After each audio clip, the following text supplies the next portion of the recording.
Assalamualaikum warahmatullahi wabarakatuh. Salam sejahtera untuk kita semua. Selamat datang di channel kami blog DNA 3 Janda blogspot.com dengan komunitas kami Jiwa Takwa.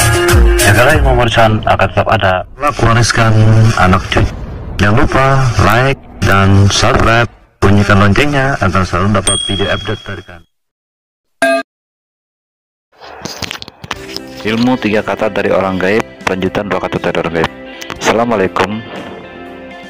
Salam jatim untuk semua. Seperti tulisanku kemarin, saya kali ini ingin menuliskan tentang ilmu 3 kata dari orang gaib. Hanya saja bila yang awal adalah secara nyata saya mendapatkan karena tulis langsung, maka yang saya tulis ini lewat mimpi. Walaupun lewat mimpi, tapi getarannya terus terasa sampai saya bangun dan jantungku kencang berdetak karena keindahan rasa suatu mimpi. Saya lupa tepatnya mimpi itu dulu, tapi yang kuingat bulannya saja bulan puasa. Sudah lama sekali kuamalkan dan alhamdulillah sangat banyak sekali manfaatnya yang kurasa, terkhusus dalam hal kebatinan. Sepertinya kalimat ini motor untuk ilmuwan lain, dalam arti seperti membuat langkah kita gampang memperoleh ilmu, membuka tirai rahasia, mungkin banyak lagi rahasianya. Hanya saja yang pasti kurasakan adalah ketenangan batin dan menjadi lebih peka terhadap lingkungan dan perasaan orang. Saya jadi peka dengan orang yang tidak suka, gerah, senang, gelisah, menyimpan sesuatu dan lain. Dan satu lagi, sering juga omonganku jadi kenyataan. Seperti kata-kataku yang spontan itu bisa menjadi kebenaran. Itu sudah berapa kali terjadi. Makanya saya takut mengatakan orang lain agar celaka, karena beberapa kali terjadi itu pun tidak didoakan. Khususnya seperti deja vu, bahwasanya orang tersebut insya Allah begini nantinya. Dan itu benar-benar terjadi, bukan hanya sekali, tapi sudah sering berkali-kali. Sebenarnya ada keraguan untuk membagi kesana ini karena sifatnya yang pribadi, tapi karena mempertimbangkan manfaatnya untuk khalayak. Seperti tulisanku yang beberapa tahun lalu, namun sampai detiknya masih ada saja testimoni-testimoni, walau hanya sekedar ucapan makasih. Kenapa ada keraguan itu? Karena setelah saya ketemu dan seorang nenek tetanggaku dulu yang masih keluarga jauh, yang mana ketika saya mendapatkan sabuk hitam dan 2 kata, dan tempat itu juga nenek mendapatkan 2 kata pula dari orang gaib. Hanya saja bedanya nenek tertulis langsung di baju putihnya yang dipakai tidur, sedangkan saya waktu itu tertulis di kertas minyak di malam Jumat. Nenek ini sering seorang sepuh kebatinan di tempatku. Sekarang ini lumayan terkenal untuk lokasi ini, yang mana kalian khusus adalah berperang gaib untuk mengembalikan santet dan kiriman para dukun. Maka bila ada yang menurut perusahaan terkena kiriman orang, maka neneklah yang dipanggil orang setempat selain nenek mengobati orang. Ketika suatu waktu saya berbincang dengannya, sengaja saya sharing masalah kejadian yang dulu pernah terjadi, karena memang sejak saya pindah dulu, suatu kecil baru kini lagi bertemu dengannya. Nenek menuturkan ketika itu mendapatkan 2 kata dari orang gaib yang tertulis di baju putih yang dipakainya tidur, dan sampai sekarang masih disimpan. Nenek juga menuturkan sejak saat itu nenek langsung otodidak bisa mengobati orang dan kelebihan lain. Nenek juga jujur kalau andalannya ketika mengobati orang dan memberikan kiriman orang adalah 2 kata tadi. Dan sekuat-kuatnya dukun maka pasti dapat diatasi. Dari itulah nenek sampai terkenal di daerahnya. Sayangnya saya tidak mendapatkan 2 kata yang nenek pakai, hanya saja secara sepintas saya dapatkan, dan orang yang gaibnya adalah mirip, bahkan bisa jadi orang gaib yang sama. Karena rumah kami dulu tetanggaan sebelah rumah, masih dalam satu tanah yang sama secara riwayat. Dari sharing kami dan pengalaman dengan 2 kata itu, orang gaibnya menjurus ke seorang yang sangat tampan, wibawa dan karismatik, yaitu Pangeran Hilir, penjaga sungai Barito Kalteng. Walau masih banyak misteri yang belum terjawab, 2 kata punya nenek itu belum ada satupun yang tahu, tidak pula anak, suaminya, dan lain-lain. Nenek menuturkan bila ingin mewariskan kelak 2 kata punyanya itu dengan syarat tertentu, seperti memakai jarum emas dan kain, juga mahar uang dengan jumlah tertentu. Saya tidak detail menanyakan. Menurut nenek, kenapa tidak satupun diberitahu? Karena akan mengurangi sakral dan keampuhan 2 kata tadi, kecuali bila memakai syarat yang tadi. Meski begitu, nenek belum pernah juga menurunkan ke orang lain, bahkan bercerita pun tidak. Dari sharing kami tadi itu dan beberapa masukan orang-orang yang mengerti yang membuatku ragu untuk berbagi kepada umum, karena biar bagaimanapun 2 kata itu awalnya secara langsung memang ditujukan kepadaku, bahkan langsung pula dengan media sabuk hitam yang pernah aku tulis juga sebelumnya. Berbeda hal dengan yang ada denganku sejak ku posting dulu, sudah menjadi konsumsi publik. Walau juga ada syarat-syarat tertentu bila ingin yang khusus. Penyatuan langsung berhadapan jarak jauh hanya pengawalan khusus agar sebatin. Sejak posting dulu emang saya jarang memakai, terkadang saja bila perlu dan khusus. Selain dua kata dari orang gaib tadi, saya juga dapat dua huruf simbolik yang biasanya suka pakai bila sedang berkendaraan. Karena cuma dua huruf jadi gampang dan tidak ribet diingat. Karena suatu ketika saya dalam kecepatan tinggi karena perjalanan yang cukup jauh, karena melintasi 3 provinsi di Kalimantan, saya dari Kalteng ke Kaltim. Pas pertengahan perjalanan saya terlempar di perbatasan Kalsel dengan Kaltim. Ada sekitar 10 meteran terlempar yang menyebabkan satu laptop pecah layarnya. Motorku pedal gasnya patah dan baut-baut banyak yang berterbangan. Celana dan tas robek, helm pun terbang.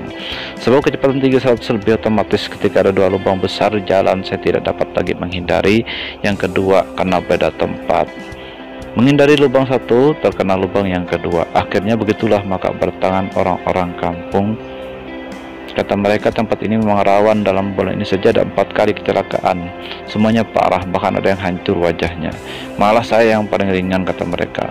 Walau kalau dilihat secara jelas efek bekas jatuhnya terhadap barang-barangku hampir mustahil saya bisa langsung berdiri dan tidak cedera serius. Pun begitu, malam itu saya dilarang warga yang datang untuk melanjutkan perjalanan. Karena malam itu juga sudah mulai larut, akhirnya terpaksa menginap di rumah salah satu warga sekitar. Selain 2 kata, 2 huruf, ada satu lagi 2 nama yang pernah kuposting dan langsung kuhapus sehari saja. Langsung ada testimoni yang beruntungan, maka katanya sudah lama nganggur 6 bulan lebih. Tadi malam saya amalkan. Besok mengejutkan, tidak ada angin, tidak hujan, tiba-tiba ada panggilan kerja. Padahal sudah tidak diharapkan lagi karena sudah lama lamaran kerjanya dan tidak ada tanda diterima. 2 nama ini biasanya kuamalkan rezeki terasa sulit, keuangan susah terasa, maka saya amalkan dengan mengharapkan pertolongan Allah lewat wasilah 2 nama gaib tadi. Alhamdulillah, biasanya besok ada sesuatu yang menyenangkan hati. Ketika mengamalkannya malam, maka besok mengharapkan keajaiban datang hadir di pundakku. Keajaiban pertolongan Allah yang Maha Kuasa, 2 kata dan 2 huruf, juga 2 nama. Setelah itu saya mendapatkan 3 kata, setelah itu 4 kata dan 5 kata, lalu terakhir 3 ayat Al-Quran sebagai pelengkap. Semenjak itu tidak lepas saya amalkan. Bila diibaratkan ayat, maka ada 7 ayat yang kudapatkan, hanya 1 yang nyata, selanjutnya lewat mimpi dan waktu terpisah dan berjarak panjang. Sebenarnya 2 kata itu penamanku saja, karena 2 kata itu tulis tidak terpisah tapi bersambung, jadi disebut kata, 1 kata pun tidak salah. Bila 2 kata tadi menjadi 1 kata dan yang 2 nama ini menjadi 2 kata, maka 2 huruf itu menjadi huruf pembuka seperti dalam Al-Quran, misalnya alif, lam, mim, yasin, dan lain-lain. 7 ayat ini bukan termaktub dalam Al-Quran. Yang ketiga ayat terakhir itulah yang ayat-ayat Al-Quran. Jadi jumlahnya 10 yang merupakan angka ketuhanan. 7 ayat tadi walau bukan ayat Al-Quran tapi merupakan kata-kata yang umum dalam Al-Quran. Selebihnya merupakan kata gaib berbahasa Arab seperti 2 kata dari orang gaib dulu. Dia kata ini yang akan kubagikan kepada umum, berharap besar manfaatnya untukku, dapat pula dirasakan oleh orang-orang yang meyakini dan mau mengamalkan. Seperti hati kalian dulu, maka berlaku pula dan tulisan ini. Saya menyarankan untuk minta izin dan ini malah mengucapkan kabul itu tanda silaturahim kita ada sebagai sama makhluk krusial di muka bumi ini. Karena ini adalah hasanah bersifat pribadi, bukan seperti amalan lain yang punya riwayat sendiri dan kajinya. Kirimkan Al-Fatihah untukku dan meminta waktunya sejenak untuk mendoakan agar mendapatkan ridha Allah, kuasa rezeki, maghfirah dan keberkahan, juga kesehatan untukku. Sebagaimana doaku untuk pembaca yang mau mengamalkan. Karena dalam riwayatlah, tidaklah seorang muslim yang mendoakan saudara yang lain, maka akan didoakan pula oleh para malaikat sebagaimana doanya tadi kepada saudaranya. Saya menunjukkan adab kita dan bentuk tanggung jawabku terhadap amalan ini dunia akhirat. Anda ada yang mengamalkan di luar kataku tadi, maka saya tidak mengetahui dan berlepas diri dari sesuatu yang kurang mengenakan, walau tidak ada yang terlarang dan dikata ini. Dan kata-katanya pun umum, hanya saja saya yang lebih paham tentangnya, karena memang untukku dan mimpi yang sangat indah, dari mimpi yang sangat indah. Ada 3 clue nama ketika mimpi itu, yaitu Habib Nepal, bukan Noval, Al-Idrus, wallahu alam tentang nama itu. Namun bila dihubungkan maka akan menuju ke nama pertama yang bergelar Al-Idrus. yang merupakan moyangnya generasi Al-Idrus, seorang waliullah Habib Abdullah Al-Idrus Al-Oktar As-Sakran bin Abdurrahman As-Segaf bin Muhammad Mauladawilah. Beliau adalah orang pertama yang bergelar Al-Idrus. Silahkan baca persidanganku sebelumnya tentang beliau ini. Baiklah, daripada ngomel dan menggerutu, kapan sih ditulis dan mana sih katanya. Sabar. Kesabaran itu adalah salah satu jiwa seorang pencari ilmu, dan emosional juga prasangka negatif tidaklah baik. 3 kata yang saya terima dari orang gaib lewat mimpi itu adalah: pertama, Allahumma, artinya ya Allah, adalah kata-kata awal Nur Muhammad ketika terpukau melihat langsung kenan Allah, dan secara energi kasar lebih besar energinya daripada kata ya Allah. Allahumma dan M adalah simbolik Allah dan Muhammad. Kata yang kedua adalah kolbi, artinya hatiku. Hatiku di sini kata kuncinya hati, yang merupakan istana Allah dalam diri kita. Allah tidak melihat rupa kita, pangkat materi, tapi Allah melihat apa yang ada dalam dada atau hati kita. Allahumma innamal a'malu binniyah, setiap perbuatan bergantung pada niatnya. Niat itu adalah tempatnya di hati, sedangkan niat itu adalah geraknya Allah dalam diri.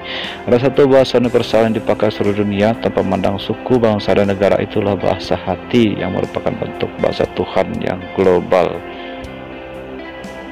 Dari hati muncul rasa. Walaupun kita ke sebuah negeri yang asing, kita tidak paham bahasanya, tapi dengan bahasa hati kita masih bisa berkomunikasi walau dengan isyarat.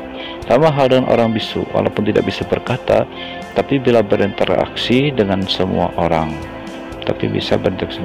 Kata yang ketiga adalah Muhammad. Semua sudah mengenal nama ini, nama Rasulullah Sallallahu Alaihi Wasallam. 3 kata dari orang gaib lewat mimpi itu adalah Allahumma qalbi Muhammad, artinya kurang lebih ya Allah hatiku Muhammad. Tafsirnya ya Allah jadikanlah hatiku seperti hati Muhammad Rasulullah. Kita mohon hati kita diisi dengan ilmu Muhammad. Dengan hati kita mohon terkoneksi dengan Allah dan Muhammad. Sejak kudapatkan 3 kata ini sampai detik ini masih kuamalkan, apalagi bila sedang tafakur dan hening. Rasakan hati kita dipenuhi oleh rasa cinta dan rindu kepada Muhammad Rasulullah. Resapi dan maknai sampai muncul getar cinta dalam hati. Biarkan nama Allah masuk bersama napas kita, penjamkan dalam hati kita, jahirkan nama Muhammad dalam hati. 3 kata ini maknanya mirip dengan zahir Rabbi wal batin abdi. Yang zahir itu adalah Rabb, sedangkan yang batin adalah hamba. Sebagaimana ayat basmalah, Allah meliputi segala sesuatu. Semakin dekat frekuensi hati kita dengan Muhammad, maka semakin dekat pula kita pada Allah. Karena Muhammad adalah wasilah, tidak sampai amalan kita bila mengabaikan Muhammad sebagai wasilah. Memang kita tidak bisa menjadi berhati Muhammad Rasulullah, tapi paling tidak dengan amalan ini kita mendekati. Amalkan bagi yang mau saja, dan bila tidak, saya kira masih banyak amalan lain. Amalkan dengan sepenuh hati saat santai, sebelum tidur, sampai kita hanyut dengan rasa. Yang pengamal saja yang mengetahui. Jangan mengejar karamah, tapi kejarlah istiqamah. Semoga Anda mendapatkan berkah dan sesuatu yang indah darinya. Barang siapa yang dalam setiap napasnya ada Allah dan dalam hatinya Muhammad, insya Allah orang tersebut termasuk orang yang beruntung, bukan saja di dunia tapi di akhirat kelak. Amalan ini multifungsi. Yang saya rasakan adalah ketenangan batin dan kepekaan lebih, juga membuka inspirasi terhadap banyak hal. Masih banyak lagi, dan pengamalah yang merasakan ketika dapat istiqomah. Syarat kita jadi mantap karena hati kita mengenal dan merasakan, juga menyaksikan Rasulullah Muhammad. Rasakan bacaan itu mampu menghadirkan Rasulullah ke dalam hati kita sampai bergetar Rasulullah saraf. Semoga kita sampai hakikat Allah menjadi jahir kita dan Muhammad batin kita. Karena memang kita adalah fana, hanya Allah saja yang wajibul wujud maha ada. Ya Allah, jadikanlah hati kami seagung hati Rasulmu, dan jadikanlah hati kami dekat dengan Rasulmu. Jadikan nafas kami zikrullah kepadamu, dan hati kami selalu merindukan Rasulmu. Amin. Batu petir merah dan bedak ajaib, obat jerawat, gondok, bisul, koreng, gigi bengkak. Saya mencari bahan-bahan alami untuk obat. Bertanya kepada guru-guru dan orang-orang tua di Kalteng tentang obat alami untuk obat wajah, dan alhamdulillah saya dapatkan dan saya padukan dan nasonah juga pengalamanku.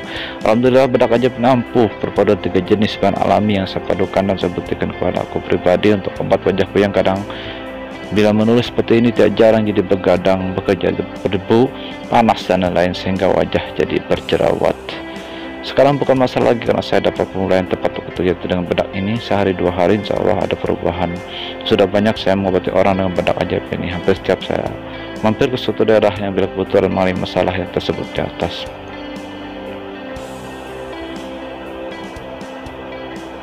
Selain bedak, kami ada juga sabun khusus untuk wajah yang berpori-pori, flek hitam dan lain masalah, harga variatif sesuai permintaan. Untuk sabun 2 minggu, untuk yang ringan masalah wajahnya langsung ada perubahan signifikan. Ada banyak media di forum ini, dariku langsung bila kebetulan ku ada, dan juga dari para guru-guru sepuh yang ada di belakang dan nanti ke jendal. Sebut saja minyak lintah dengan teknik membuka 7 titik tubuh, minyak ikat rezeki dan air penjadinya, minyak ansan bola pengasihan dan pelarisan, minyak bulu pelindung, minyak hadangan, minyak sambung maut, minyak bintang dan lain-lain. Saya juga mau memakan batu petir merah yang kupunya yang didapat dari pohon yang terbelah, dan batu ini menembus sampai ke dasar pohon dekat akar, belum menyentuh tanah, makanya tidak berwarna hitam atau merah. Kata orang tua di sini itu batu petir mentah lebih baik daripada yang hitam yang masak terbakar. Masalah kegunaan silakan cari referensi. Batu petir ini saya simpan dalam kain merah sesuai petunjuk orang tua di sini. Media-media ini juga saya masukin di aplikasi toko online Android dan notifikasi lain bisa di-download. Selain media ada juga hasanah khususnya tidak diposting seperti keramat alif untuk keluarga Sukma, ilmu ini tidak kalah dengan Sri, kata Puki, kata Sari Banun, keramat kata Nabi Adam, sentuhan awal marifat, buka aura dan lain-lain. Saya yakinkan saudara semua itu hanya Anda dapatkan di sini karena kami sudah bertahun-tahun menggeluti bidang ini. Bahkan guru-guru kami sudah pernah keliling bukan hanya di Indonesia tapi sampai ke negara-negara tetangga. Kami sangat menjaga kualitas dan originalitas produk yang ada di forum ini agar dapat dimanfaatkan dan benar-benar sesuai keperluan peminat. Itulah harapan kami, karena sebaik-baik manusia adalah yang paling bermanfaat untuk sesama manusia tanpa melihat latar belakang, suku, agama dan lain-lain. Kami dibesarkan pengalaman dan sudah tradisi turun-temurun, itulah yang kami jaga agar tetap eksis dan tidak kehilangan jati diri sebagai bangsa Indonesia yang dari dahulu kala memang terkenal dengan hal-hal gaib dan mistiknya yang semakin hari semakin dilupakan oleh generasi sekarang dan bisa jadi hilang kelak seiring zaman berganti. Kalau bukan kita, siapa lagi yang menjaga hasanah negeri ini yang sangat kaya dengan semua potensinya dari berbagai daerah.